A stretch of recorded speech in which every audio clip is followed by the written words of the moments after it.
سیدنا ابو سعید خدری رضی اللہ تعالیٰ عنہ بیان کرتے ہیں کہ ہم نبی اکرم صلی اللہ علیہ وسلم کے ساتھ سفر پر تھے۔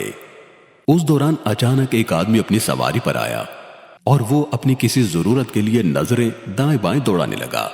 تو رسول اللہ صلی اللہ علیہ وسلم نے فرمایا، جس کے پاس ضرورت سے زائد سواری کا اونٹ ہو تو وہ اس کے ذریعے اس شخص کی مدد کرے جس کے پاس سواری نہیں ہے، اور جس کے پاس ضرورت سے زائد سامان ہو وہ اس کے ساتھ اس سے حسن سلوک کرے جس کے پاس زیادہ راہ نہیں ہے۔ سیدنا ابو سعید رضی اللہ تعالیٰ عنہ بیان کرتے ہیں کہ اس موقع پر آپ صلی اللہ علیہ وسلم نے مال کی بہت سی اقسام کا ذکر کیا، حتیٰ کہ ہم نے یہ سمجھا ہم میں سے کسی کا زائد چیز پر کوئی حق نہیں ہے۔ صحیح مسلم حدیث نمبر 1728۔